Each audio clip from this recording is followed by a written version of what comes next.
오늘 하나님 주시는 말씀 같이 보겠습니다. 요한복음 10장 11절에서 18절까지 말씀입니다. 11절부터 18절까지 말씀 우리 한 절씩 교독하겠습니다.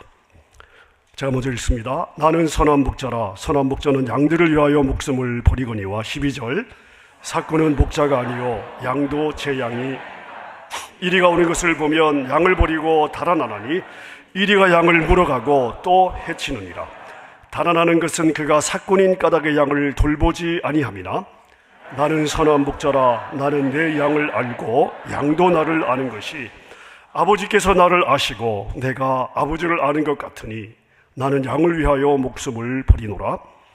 또 이 우리에 들지 아니한 다른 양들이 내게 있어 내가 인도하여야 할 터이니 그들도 내 음성을 듣고 한 무리가 되어 한 목자에게 있으리라.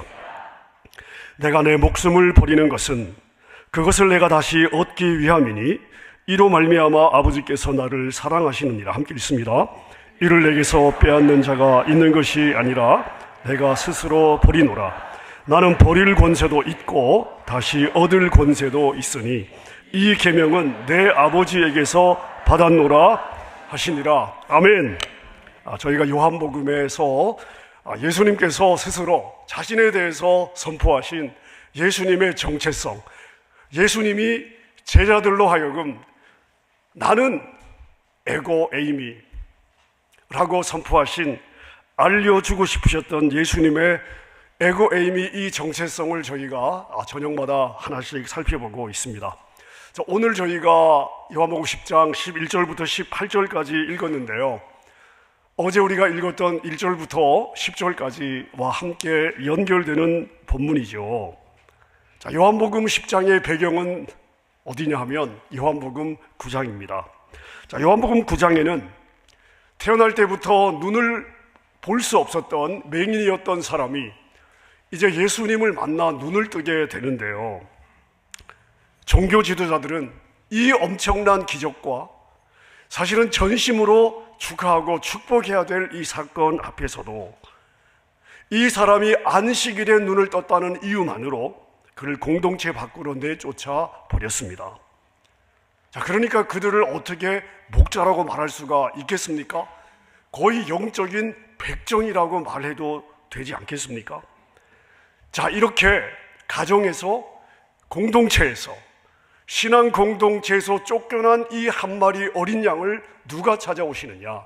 예수님이 찾아오시죠. 그리고 본문 11절에서 우렁차게 선언하고 있으신 거죠. 나는 선한 목자라.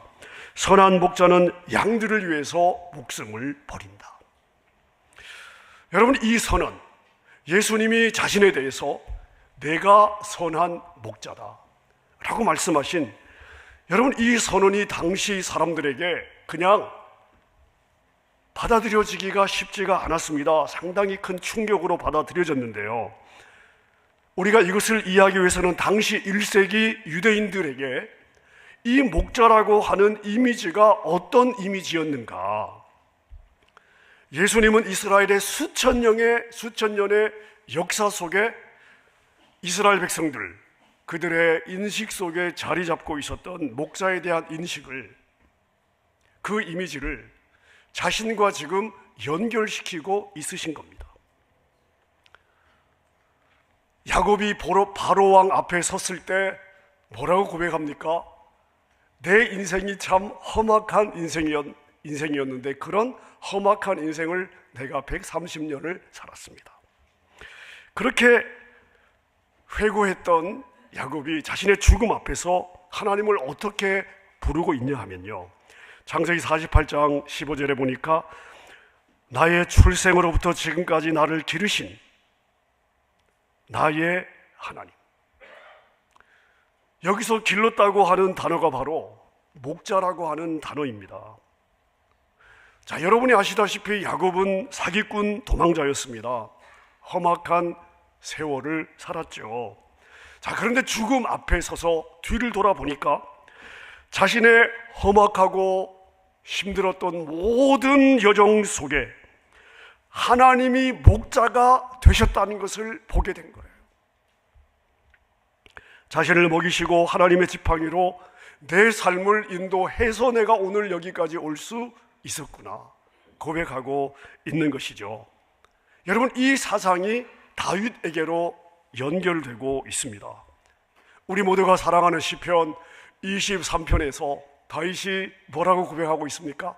여호와는 나의 목자시니 내가 부족함이 없으리로다. 여러분, 다윗은 왕이었어요. 하지만 진짜 왕은 내가 아니라 하나님이시고, 자신은 하나님 그 목자의 기름을 받는, 보호를 받는, 돌보심을 받는, 인도하심을 받는 한 마리 양에 불과하다는 것을 잊지 않고 살았습니다.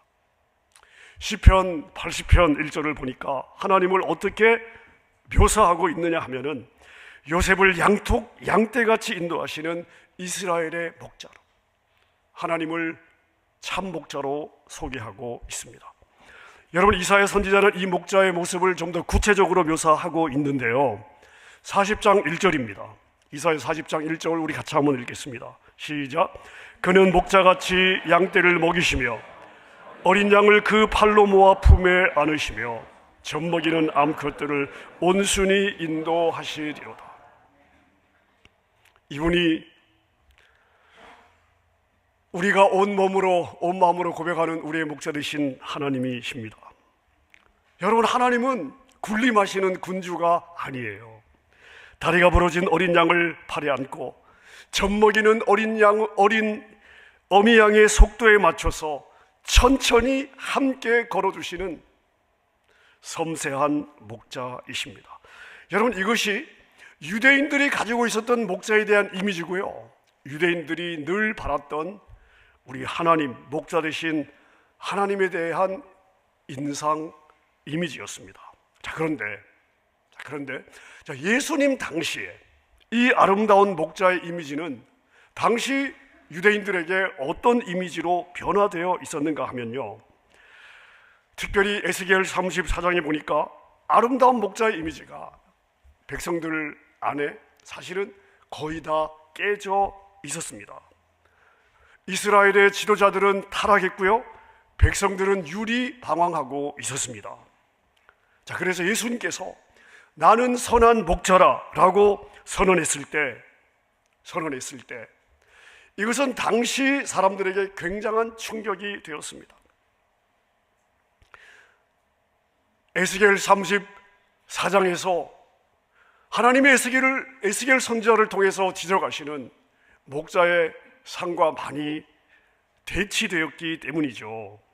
여러분이 집에 가시면요, 에스겔 34장을 한번 꼭 읽어보십시오. 요한복음 10장의 배경이 되는 구약의 성경은 뭐냐? 이 에스겔 34장입니다.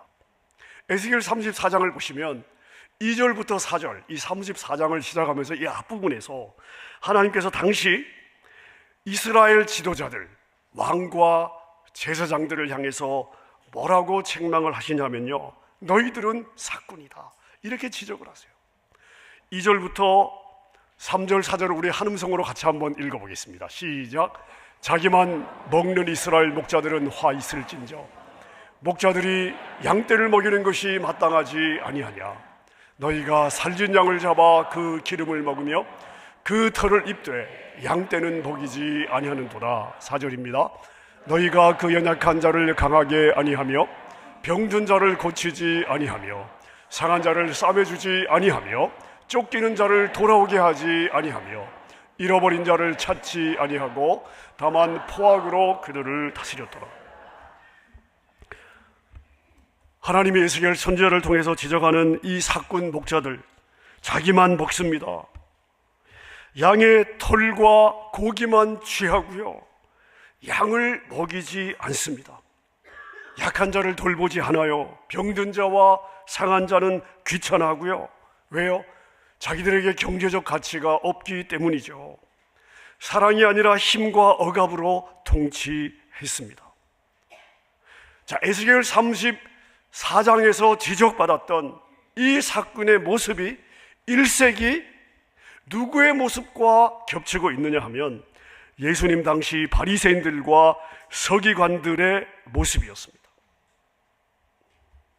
그들은 백성들에게 무거운 율법의 짐을 지웠고요, 자기들은 손가락 하나 까딱하지 않았습니다. 자, 근데 여러분, 에스겔 34장은 심판으로 끝나지 않습니다. 하나님은 놀라운 반전을 약속하고 계신데요, 두 가지 반전을 약속하고 있습니다. 첫째는 뭐냐 하면 하나님이 친히 오시겠다고 하는 약속이에요. 에스겔 34장 11절과 15절을 보시면, 나 주 여호와가 말하노라, 나곧 내가 내 양을 찾고 찾으리라. 15절에 보니까 내가 친히 내 양의 목자가 될 것이다. 더 이상 대리인들에게 내 양 못 맡기겠다고 하는, 내가 직접 내려가서 내 양들을 챙기겠다고 하는 하나님의 선언입니다. 약속이시고요. 자, 그래서 하나님이 두 번째 뭘 약속하시냐면 목자를 세우겠다고 약속하세요. 34장 23절에 보니까 내가 한 목자를 그들 위에 세워 먹이게 하리니 그는 내 종 다윗이라. 그가 그들을 먹이고 그들의 목자가 될지라. 자, 여러분, 이제 요한복음 10장에서 예수님께서 내가 선한 목자라고 선언하셨을 때 지금 여러분 이 예수님의 모습이 그려지십니까? 예수님이 보이십니까? 에스겔 34장에서 하나님이 예언하셨던, 약속하셨던, 내가 더 이상 사꾼 대리인들에게 내 양 못 맡기겠다. 내가 친히 내려가서 내 양들을 챙길 거다. 내가 다윗 같은 목자를 너희에게 주겠다. 여러분, 그 연장선상에서 이 땅에 목자로 내려오신 하나님이신 예수님께서 자신을 선한 목자라고 소개하고 있는 것입니다. 예수님이 성전에서 지금 바리새인들을 앞에 두고요, 내가 선한 목자라고 외쳤을 때 단순히 나는 그냥 착한 목자예요 라고 말하는 것이 아닙니다. 예수님의 이 선언은 에스겔이 예언한 그날이 지금 오늘이다.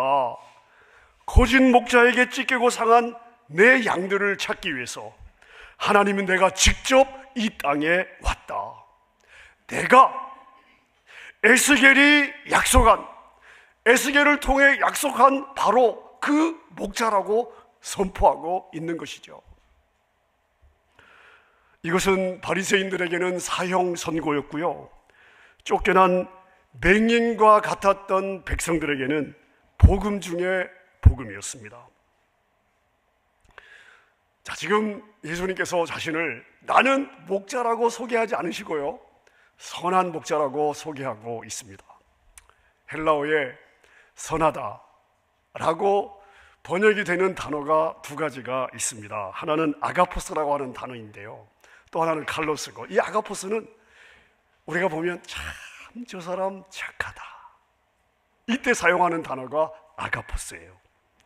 근데 칼로스는 어떤 단어인가 하면요, 여러분 우리가 어떤 사람을 볼 때요, 이 사람은 석과 것이 같아요. 진실되고요, 그리고 무게가 있어요. 믿어도 될 만해요. 신뢰가 가요.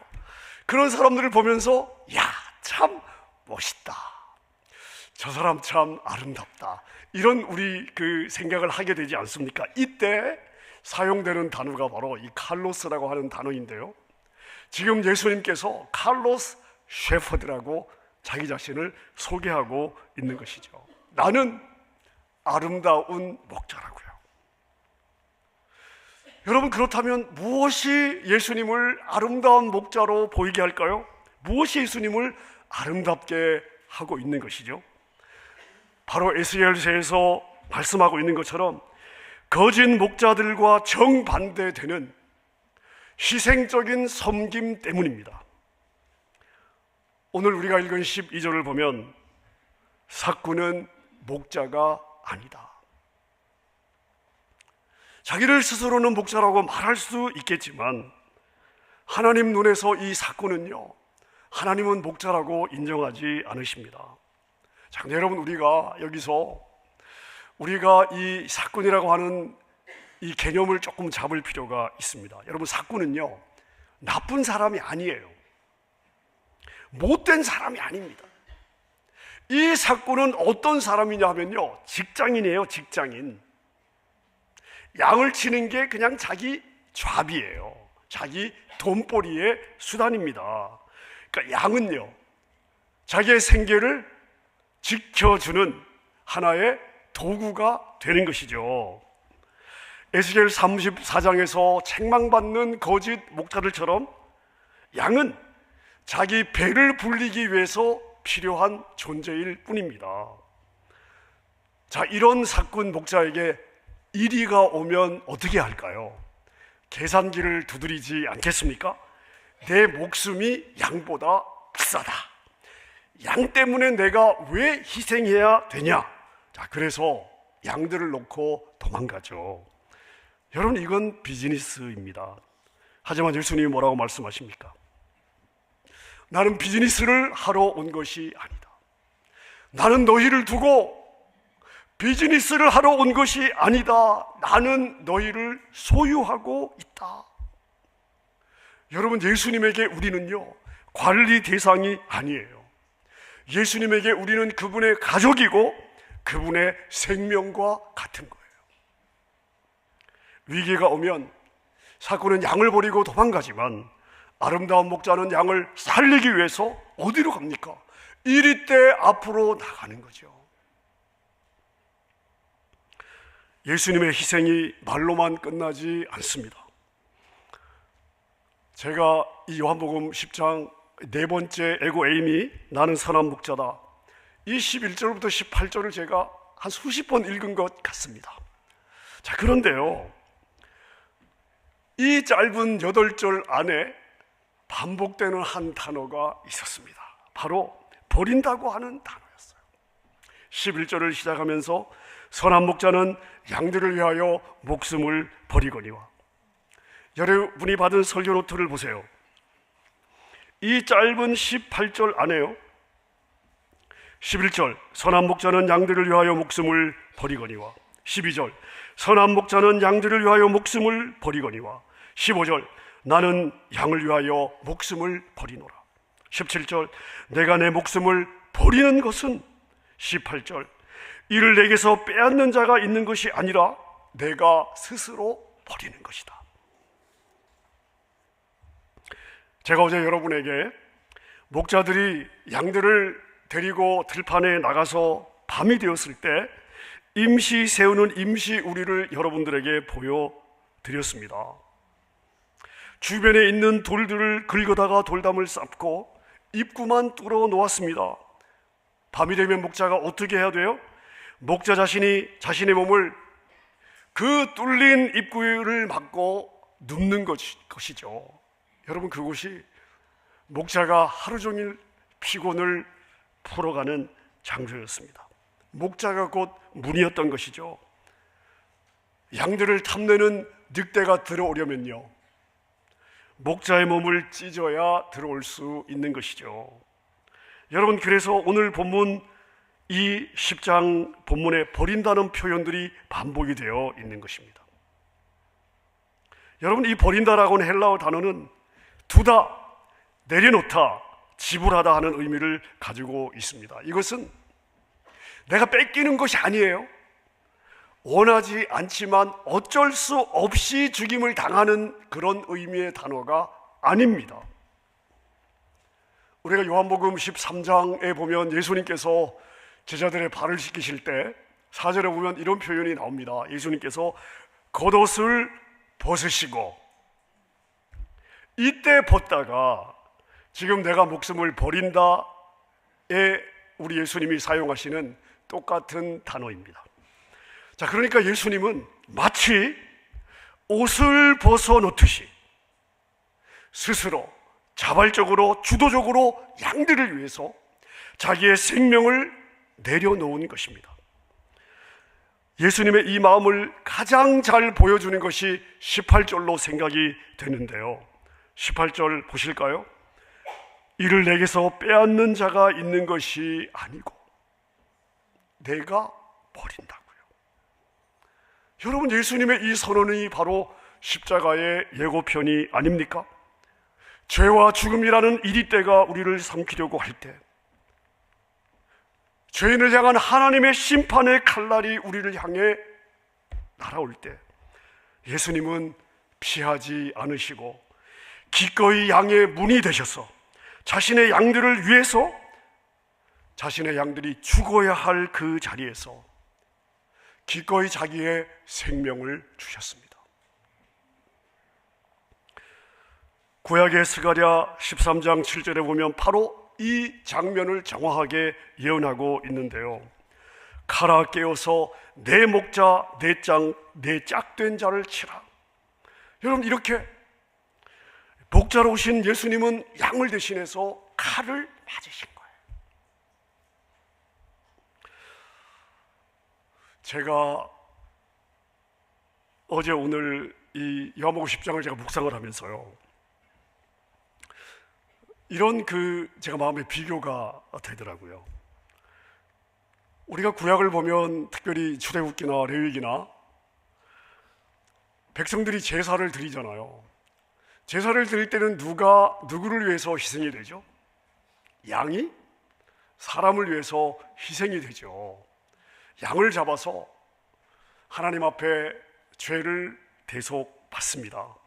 자, 그런데요, 이 개념이 신약에 오면 완전히 뒤집히고 있습니다. 목자가 양을 위해 죽어요. 하늘의 왕이 인간 반역자를 위해 죽습니다. 창조주가 피조물을 위해 피를 흘려요. 와, 여러분, 그러니 예수님이 좋은 사람이에요? 4대 성인 중에 한 명이에요? 아니에요. 예수님은 우리의 아름다운 목자이신 줄로 믿습니다. 여러분, 이런 선한 목자 되신 예수님을 우리가 바라보면서 오늘 이 저녁 우리가 세 가지를 새겼으면 좋겠습니다. 여러분, 요한복음의 에고에임이 예수님이 자신을 소개하신 예수님의 정체성은요, 우리의 구원과 밀접한 연관이 있습니다. 사도 요한은 요한복음을 기록한 목적을 20장에서 뭐라고 이야기를 하고 있습니까? 너희로 하여금 영생을 얻게 하기 위해서 내가 이 책을 쓴다고요. 예수님이 하신 말씀이나 예수님이 행하신 일을 다 적으려면 바다를 먹물로 삼고 하늘을 두루마기 삼아도 다 기록할 수 없지만 내가 이것만을 추려서 글로 남기는 것은 너희로 하여금 예수 믿어 영생을 얻게 하기 위함이다. 여러분, 그래서 예수님의 에고에임이, 예수님의 자기 소개는요, 절대적으로 예수님 한 분만이 구원의 문이라는 것, 이것을 계속해서 우리에게 강조하고 있습니다. 예수님은 대신 죽으심으로써 우리를 사랑하신 것을 증명하셨고요, 그 사랑의 열매로서 믿는 우리에게 하늘을 향한 구원의 문을 활짝 열어주셨습니다. 자, 그래서 오늘 본문에서 우리가 조금 전에 살펴봤듯이 계속해서 반복되는 단어가 뭐예요? 내가 양을 위해서 목숨을 버린다. 누굴 위해서요? 양을 위해서 목숨을 버린대요. 여기서 양을 위해서라고 하는 이 단어는요, 우리 성경에는 위해서라고 번역이 되었지만 더 정확한 헬라어의 의미는 누구를 대신하여 라는 의미의 단어입니다. 선한 목자 되신 예수님은 자기 양을 대신해서 목숨을 버린 거예요. 여러분, 세상의 지도자들은 뭐라고 이야기를 합니까? 네가 나를 위해서 희생해줘야겠다. 네가 나를 위해 대신 죽어야겠다. 깜빵 가서 10년만 있다 와라. 이렇게 이야기하지 않습니까? 못된 짓은 지가 하고요. 여러분, 그게 세상의 지도자예요. 제가 요즘 이렇게 뉴스를 보니까 이란이 지금 많이 위험한 것 같아요. 신정체제가 지금 막 이제 무너지려고 하는 그런 지금 그 상황이 아닌가 싶은데, 여러분, 지난 89년부터 이란을 신정 통치했던 이슬람의 지도자 하메네이, 지금 러시아로 도망가려고 돈을 챙기고 있는데요, 이 사람이 지금 모아놓은 돈이 얼마인지 아십니까? 확인된 것만 950억 불이랍니다. 여러분, 이게 계산이 안 되죠? 감이 전혀 오지 않는 금액입니다. 950억 불, 95 빌리언이래요. 여러분, 이게 세상의 지도자예요. 사꾼 목자입니다. 하지만 예수님은 뭐라고 말씀하세요? 내가 너를 대신하여 죽는다. 여러분, 많은 분들이 여러분에게 묻잖아요. 왜 기독교는 그렇게 독선적이냐고, 왜 예수만 믿어야 구원을 받냐고. 여러분, 대답은 명확해요. 누가 우리를 위해 대신 죽어줬습니까? 어느 신이 우리를 위해 대신 죽어줬습니까? 어떤 철학자가 우리를 대신해서 죽어줬냐고요? 석가모니가 우리를 위해 대신 죽어줬어요? 소크라테스가 우리를 위해서 독배를 마셨습니까? 성인이에요. 좋은 사람들이에요. 좋은 가르침 많이 줬어요. 하지만 우리의 구원자가 될 수는 없는 거죠. 오직 예수님만이 사망과 심판 앞에, 여러분, 우리가 죽어야 될 그 자리에 우리를 대신해서 기꺼이 자발적으로, 주도적으로 우리를 위해서. 왜? 주님 거니까요.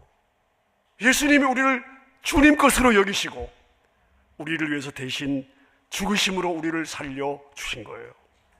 여러분, 그래서 구원의 문은 오직 몇 개라고요? 오직 하나다. 피 흘린 목자의 몸을 통과하지 않고서는 누구도 아버지께로 갈 수 없습니다. 여러분, 이거 독선이 아니에요.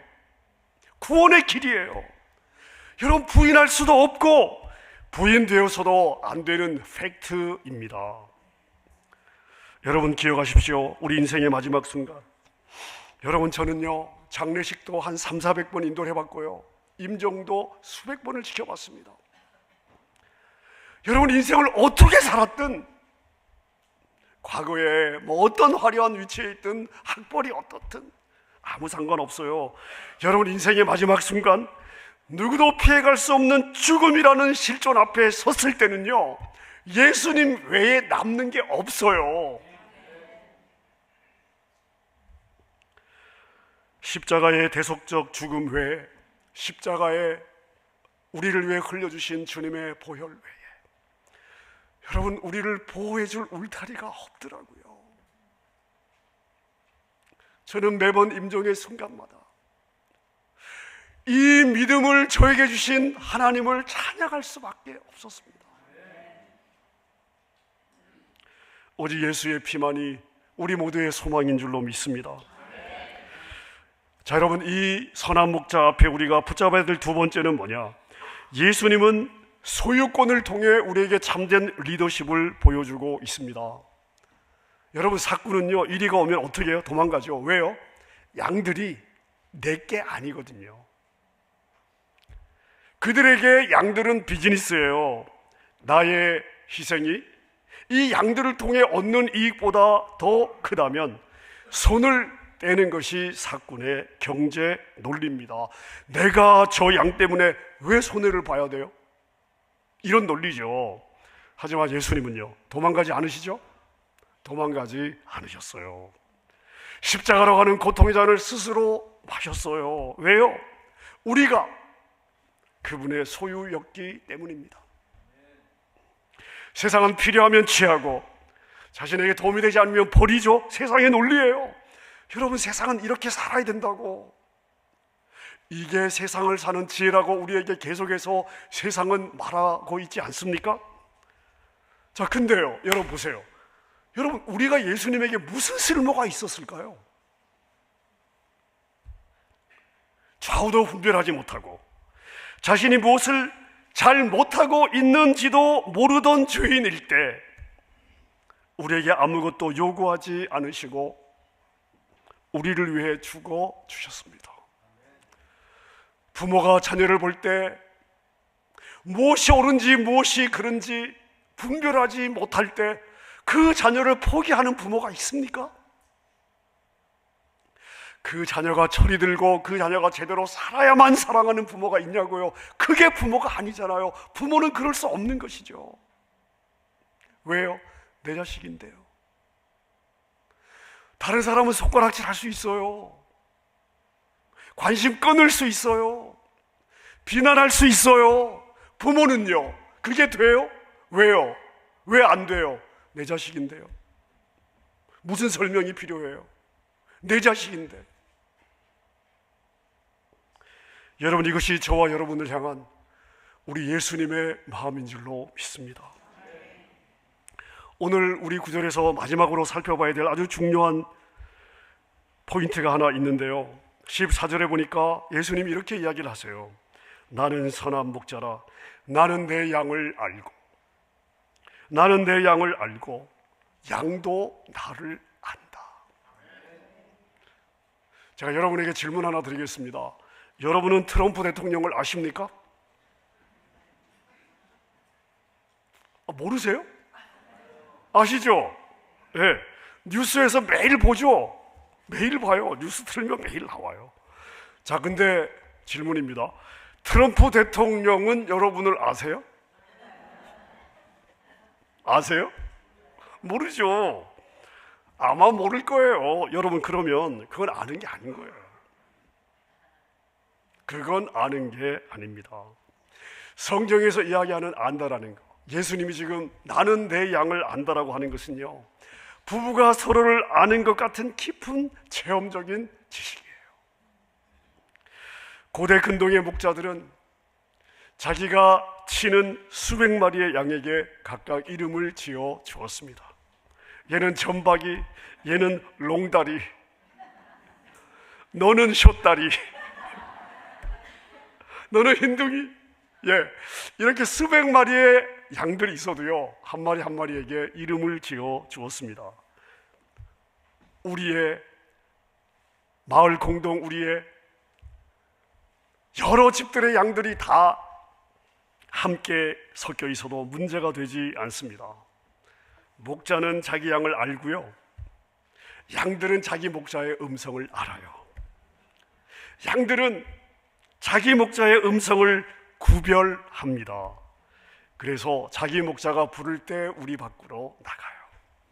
다른 목자가 부르면요, 나가지 않습니다. 왜요? 목소리가 다르거든요. 여러분, 주님은 우리를 도매금으로 처리한 적이 없어요. 우리를 무리로 처리하신 적이 없습니다. 주님은 여러분의 이름을 아시고요, 여러분의 이름을 부르시죠. 여러분이 남몰래 흘리는 눈물의 의미를 우리 주님은 다 아십니다. 죄로 결핍된, 이 결핍된 세상과 깨진 관계 속에 태어나 자라면서 여러분이 받은 아픔과 상처, 낙심과 좌절을 우리 주님은 누구보다 잘 아십니다. 누구에게도 말할 수 없는 콤플렉스와 상처도 아시고요, 밤마다 여러분을 괴롭히는 죄책감도 우리 주님은 다 알고 계십니다. 사람들은 나를 알면 알수록요, 어떻게 해요?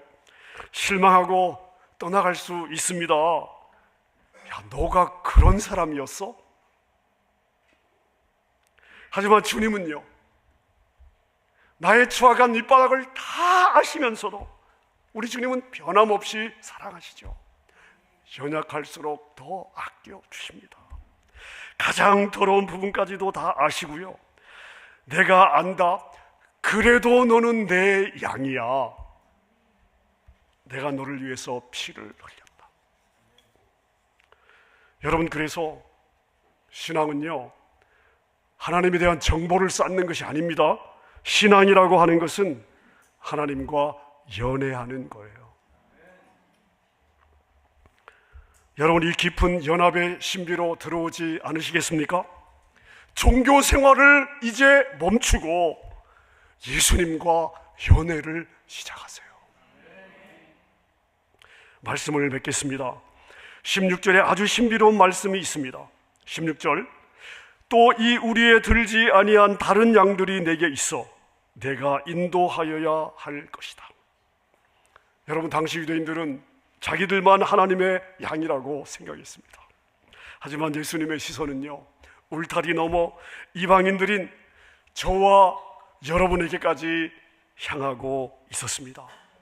저 멀리 한국 땅에 있는 아무개, 저 네팔 땅에 있는 누구, 저 멀리 아프리카 땅에 있는 아무개도 내 양이다. 내가 그를 찾아야 해. 예수님은 그 열망을 가지고 이 땅에 오셨고요, 그 양들을 위해 기꺼이 십자가를 지셨고요, 부활하신 후에 성령으로 다시 우리를 찾아오셨습니다. 혹시 여러분 가운데 여러분의 삶이 지금 벼랑 끝에 있다고 생각되는 분이 계십니까? 나를 보호해주는 사람은 아무도 없다고 생각하고 계십니까? 이리 때가 우글거리는 광야 한복판에 홀로 서 있다고 생각이 드십니까? 아닙니다. 여러분, 여러분에게는 아름다운 목자가 있습니다. 그분은 사꾼처럼 도망가지 않아요. 이미 여러분을 대신해서 자신의 목숨을 주셨습니다. 목숨을 주셨는데 뭘 아끼실까요? 여러분, 바울 사도가 이 절절한 마음을 표현하고 있지 않습니까? 로마서 8장 32절처럼요. 자기 아들을 아끼지 아니하시고 우리 모든 사람을 위하여 내어주신 이가 어찌 그 아들과 함께 모든 것을 우리에게 은사로, 우리에게 선물로, 값을 받지 않으신대요, 우리에게 은사로, 우리에게 선물로 주시지 아니하겠느냐. 여러분, 이 약속을 믿으십시다. 이 약속을 붙드십시다. 그리고 그 목자의 등 뒤에 숨으십시다. 거기에 우리의 참 안식이 있어요. 우리 주님의 지팡이와 막대기가 여러분을 안위하실 것인데요, 우리가 해야 될 일들은 하나입니다. 목자인 그분의 음성을 분별하여 그분을 따라가는 거죠. 이 시간 선한 목자의 품에 함께 들어가는 저 여러분 될 수 있기를 바랍니다. 시편 23편을 함께 읽고 설교를 끝내고 싶습니다. 여호와를 목자로 고백하는 성도들의 복을 고백하고 있는 시편인데요, 아마 여러분들이 가장 좋아하는 시편이 아닐까요? 저도 마찬가지입니다. 우리 시편 23편 같이 한번 읽고요, 그리고 마치겠습니다. 시편 23편 없나요? 제가 읽을까요? 한번 따라 하실래요? 네, 시작. 여호와는 나의 목자시니 내게 부족함이 없으리로다. 그가 나를 푸른 초장에 누이시며 쉴만한 물가로 인도하시는도다. 내 영혼을 소생시키시고 자기 이름을 위하여 의의 길로 인도하시는도다. 내가 사망의 음침한 골짜기로 다닐지라도 해를 두려워하지 않을 것은 주와께서 나와 함께 하심이라. 주의 지팡이와 막대기가 나를 안위하시나이다. 주께서 내 원수의 목전에서 내게 상을 차려주시고 기름을 내 머리에 부으셨으니 내 잔이 넘치나이다. 내 평생의 선하심과 인자하심이 반드시 나를 따르리니 내가 여호와의 집에 영원히 살리리라. 아멘. 아마 성경 말씀 중에 읽으면서 살아오면서 가장 펑펑 많이 눈물을 짰던 이 시편 아닐까 싶습니다. 여러분 안 그러세요? 여호와는 나의 목자시니 내게 부족함이 없으리로다. 여러분, 이 고백으로 올 한 해를 믿음으로 승리하는 여러분 모두가 되시기를 주님의 이름으로 축원합니다. 함께 우리 찬양하겠습니다. 예수님 그의 희생 기억할 때 함께 우리 찬양합니다. 예수님 그의 희생 기억할 때 자기 몸 버려 죽으신 주 나 항상 생명 주신 그대를 마음에 새겨봅니다.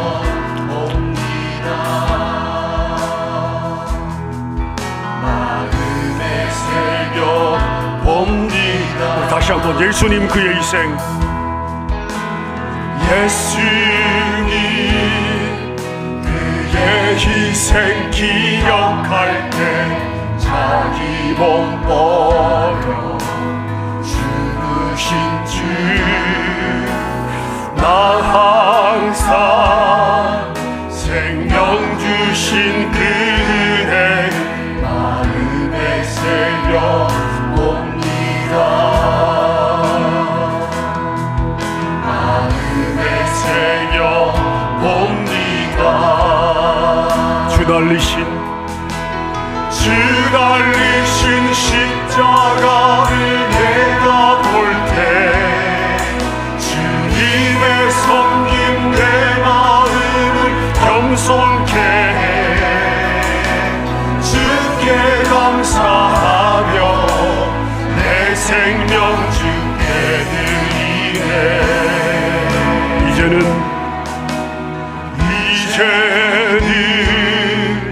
저 높은 곳에 앉으신 하늘 바탕에 왕 되신 주 나 이제 놀라운 구원의 은혜 높여 찬양하리라. 높여 찬양하리라. 다시 한번 고백하십시다. 이제는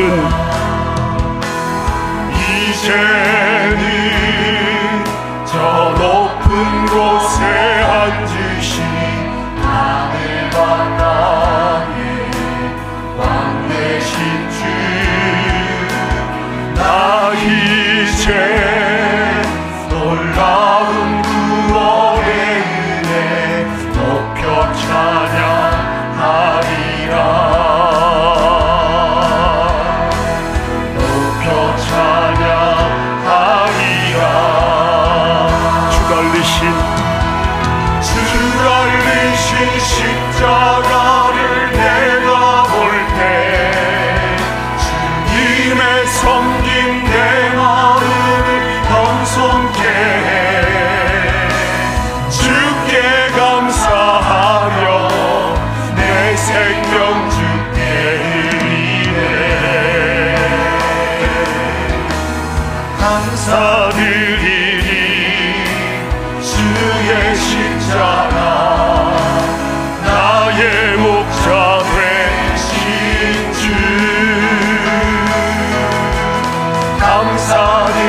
감사드리니 주의 십자가 나의 목자 되신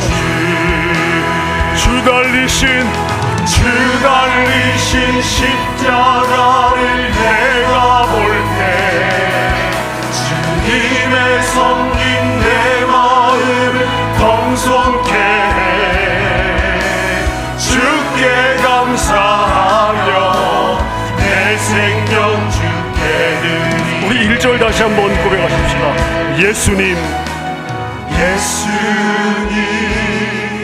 그의 희생 기억할 때 자기 몸 버려 죽으신 주 나 항상 생명 주신 은혜를 마음에 새겨 봅니다.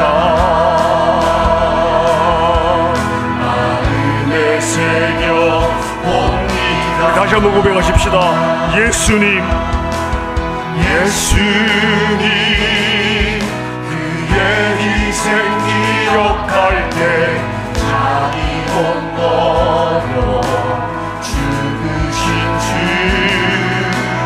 나 항상 생명 주신 그 은혜를 마음에 새겨 봅니다. 마음에 새겨 봅니다. 주 달리신 십자가를 내가 볼 때 주님의 섬김 내 마음을 겸손케 해 주께 감사하며 내 생명 주께 드리네. 내 생명 주 달리신 지신 십자가를 내가 볼 때 주님의 섬긴 내 마음 겸손케 해 주께 감사하며 내 생명 주께 드리네 내 생명 주께 드리네